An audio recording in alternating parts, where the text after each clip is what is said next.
Assalamualaikum warahmatullahi wabarakatuh. Perkenalkan, kami dari kelompok 9 dengan saya sendiri yaitu Cindy Fikriani dan teman saya Riri Samsuri. Di sini kami akan mempresentasikan hasil tugas kami tentang studi etnomatematika, aspek-aspek matematika yang terdapat dalam upacara adat Ngalaksa di Kecamatan Rancakalong, Kabupaten Sumedang. Yang pertama itu ada latar belakang. Latar belakangnya itu sendiri adalah budaya dan manusia tidak bisa terpisahkan karena pada hakikatnya kebudayaan adalah manusia dan budaya itu sendiri adalah sesuatu yang telah melekat dengan lingkungan kehidupan masyarakat. Budaya masyarakat memiliki keterkaitan yang erat pula dengan matematika. Matematika itu sendiri merupakan wujud budaya yang menyatu dengan segala aspek kehidupan.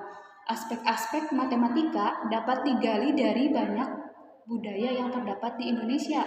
Salah satunya adalah budaya upacara adat Ngalaksa. Upacara adat Ngalaksa ini merupakan salah satu kesenian Indonesia yang terdapat di daerah Kecamatan Rancakalong, Kabupaten Sumedang, Provinsi Jawa Barat. Kemudian, penelitian sebelumnya dengan judul Struktur dan Fungsi Upacara Adat Ngalaksa di Kecamatan Rancakalong, Kabupaten Sumedang dalam perspektif pendidikan karakter yang ditulis oleh Reti Ismendes dan dipublikasikan pada tahun 2013. Disertasi tersebut ditulis dengan lengkap dan komprehensif, sehingga upacara adat Ngalaksa dikupas secara detail sampai ke bagian-bagian terkecilnya. Kemudian, penelitian sebelumnya dengan judul Etnomatematika dalam tradisi upacara adat Maruba di Kerajaan Hulu Aik, Kecamatan Hulu Sungai, Kabupaten Ketapang yang ditulis oleh Rinianti Muhtadi dan Hartono. Nah, hasil dari penelitian tersebut adalah masyarakat Dayak Rio hendaknya selalu mempertahankan dan melestarikan alat-alat tradisional kepada generasi muda agar alat-alat ini tidak punah.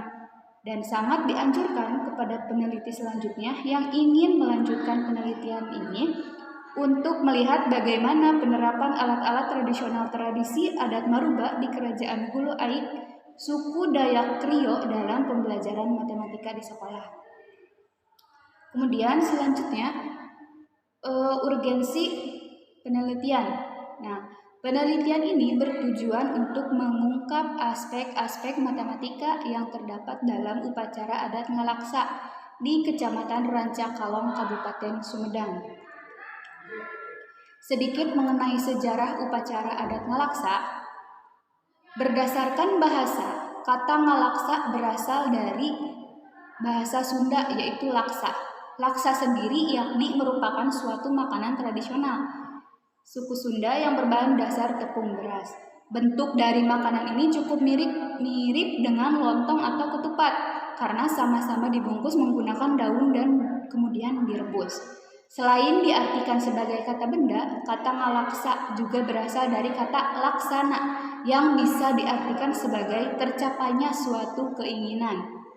Masyarakat setempat juga kerap mengartikan jika Ngalaksa merupakan kependekan dari ngalaksanakeun syukuran agung-agungan, yang diartikan melaksanakan upacara secara besar-besaran, yaitu mengungkap rasa syukur atas hasil panen yang didapat. Nah, rasa syukur ini ditujukan kepada Tuhan Yang Maha Esa dan kepada Nyi Pohaci yang dipercaya oleh keyakinan setempat sebagai Dewi Kesuburan. Menurut Pupung, pada tahun 2021 sebagai narasumber menyebutkan jika upacara adat Ngalaksa ini bersumber dari adat kepercayaan masa Pajajaran. Pada sekitar abad ke-17, di masa pemerintahan Kerajaan Mataram, pemerintahan Raja Mataram yang pertama itu melarang pelaksanaan adat dari Pajajaran dengan alasan jika adat dari Pajajaran itu tidak sesuai dengan ajaran Islam. Menurut cerita masyarakat setempat, setelah adanya larangan itu terjadilah kerugian-kerugian seperti kekeringan lahan pertanian, pemerintahan yang korupsi, pelaksanaan ibadah Islam yang tidak menentu, dan kelaparan yang terjadi selama 2-3 tahun ke belakang. Sehingga Raja Mataram kedua menerima wangsit, yaitu sebuah mimpi yang memerintahkannya untuk berkunjung ke Rancakalong. Keadaan hasil panen di Rancakalong saat itu tidak separah di daerah Sumedang lainnya. Bisa dibilang, hasil tani di Rancakalong itu masih terhitung stabil dan kekeringan tidak separah di daerah lain. Hingga datanglah Raja Mataram ke Rancakalong ditemani iring-iringannya menemui seorang sepuh Rancakalong dan mengangkat kembali adat Pajajaran. Kemudian bahwasanya menurut Eyang Prabu Pengawasan, ajaran adat Pajajaran itu paralel atau sejajar dengan ajaran agama Islam. Selanjutnya, selama 3 musim panen, hasil panen tidak dimakan, melainkan kembali dijadikan bibit. Sampai musim keempat, sebelum hasil panen dikonsumsi, diangkatlah kembali adat tradisi Pajajaran di Rancakalong tersebut di bawah pemerintahan Mataram, dan dilaksanakanlah apa yang jadinya upacara adat ngalaksa, yaitu syukuran besar-besaran dengan membuat laksa dan menjadi pesta hasil panen. Sebelum adanya desa wisata seperti sekarang, dahulu ngalaksa dilaksanakan 3 tahun sekali di rumah sesepuh setiap keluarga, dan setiap keluarga menyumbang padi setidaknya 1 ikat. Pelaksanaan ngalaksa ini diiringi oleh kesenian tarawangsa. Seiring dengan bertambahnya penduduk dan gotong royong masyarakat, maka desa wisata didirikan di Kecamatan Rancakalong sebagai tempat pelaksanaan upacara, diikuti susunan organisasi untuk membenahi pelaksanaan upacara adat ngalaksa ini. Untuk selanjutnya, waktu dan tempat pelaksanaan upacara adat ngalaksa, Pupung pada tahun 2021 menerangkan bahwa jika upacara adat ngalaksa diadakan pada bulan Juli setiap tahunnya atau sesuai dengan hasil musyawarah apabila ada halangan tertentu. Sebelum diadakan setiap tahun, dahulu upacara ini diadakan setiap 3 tahun sekali. Tapi karena 3 tahun dianggap terlalu lama, akhirnya para sesepuh bermusyawarah dan menjadikan upacara adat ngalaksa menjadi upacara tahunan.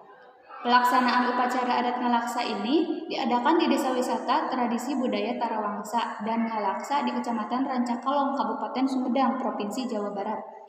Dahulu, ngalaksa diadakan di rumah sesepuh dan berpindah ke desa wisata setelah rumah sesepuh tidak bisa lagi menampung masyarakat yang semakin bertambah setiap tahunnya.